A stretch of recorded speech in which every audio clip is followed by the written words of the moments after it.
मेरे ख्याल से हमारी पार्टनरशिप ना 2 महीने से चल रही थी, क्योंकि हम 2 महीने से एक साथ थे। तो हमारा जो बड़ा अच्छा वो टूर गुजरा था, उसी लिहाज से ना देखा जाए ग्राउंड में भी हम लोग वैसे ही थे।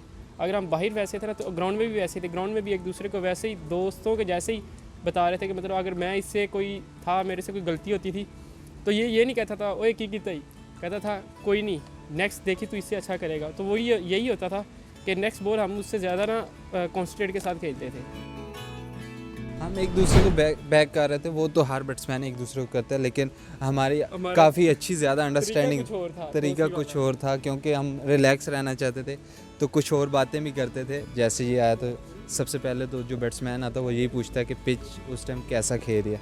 तो वही बात हुई, डिस्कशन हुई, क्योंकि उससे पहले जो हम आयरलैंड में भी खेले थे तो हमारी काफ़ी अच्छी पार्टनरशिप हुई थी। तो क्योंकि हम एक दूसरे को अच्छे तरीके से जानते हैं तो हम एक दूसरे को बताते रहते थे कि आप ये गलती कर रहे हो, आप ये गलती कर रहे हो, ये ऐसे नहीं खेलो, ऐसे नहीं खेलो।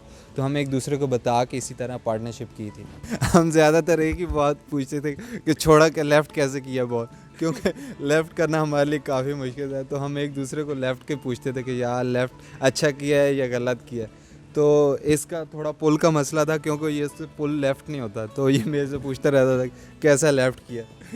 यही है, मतलब कि रोक लेते थे, खेल लेते थे। लेफ़्ट का मसला होता था। हमें ज़्यादा खुशी भी ना उस टाइम पे यही होती थी कि अच्छा लेफ़्ट किया ना, पास तो नहीं था। ये भी कहता था बहुत अच्छा खेला। उसके बाद दिल इतना बड़ा हो जाता है कि इंसान मुश्किल बॉलर भी हो ना, दो साथ हो, और जब वो ऐसा कॉन्फिडेंस दे जो आपको नहीं खेलना था, जिस गेंद को लेफ़्ट नहीं करना था, उस पर कॉन्फिडेंस इतना मिले तो आप फिर नेक्स्ट बॉल जो है या नेक्स्ट बॉलर जो है वो आप ज़्यादा अच्छा खेलते हैं। हाँ, वो उस टाइम हम एक दूसरे से झूठ भी बोलते थे, बेशक हम दूर से खेल रहे होते या पास से खेल रहे होते, एक दूसरे को ओ यार तूने बहुत अच्छा किया, ये बहुत अलग यार, मुझे भी बताइए मेरा देखिए कैसा है।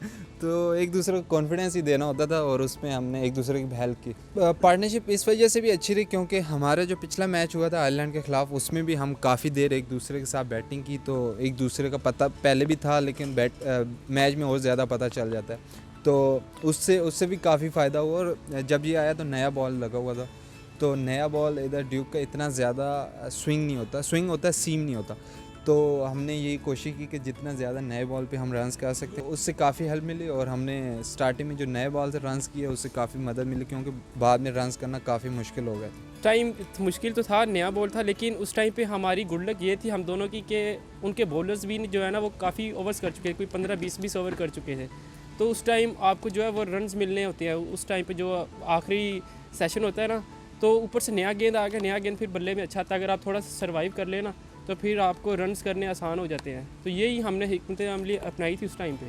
इंशाल्लाह कोशिश हमारी यही है। जैसे आप जानते हैं कि पाकिस्तान टीम इस बार फिर 1-1.5 महीना पहले आ गया। कोविड की वजह से माहौल ऐसा मिला है कि हम लोग इंस्ट्रक्शन ऐसी हैं, लेकिन वो हमारे लिए फ़ायदेमंद बड़ी साबित होंगी इंशाल्लाह। क्योंकि ये आप देखें कि ये हमेशा पाकिस्तान में समर कैंप ऐसे लगता है, ये हमारा वही समर कैंप इधर लग गया है। उम्मीद है इंशाल्लाह ये जो हम कोशिश कर रहे हैं इसका इंशाल्लाह रिज़ल्ट अच्छा मिलेगा।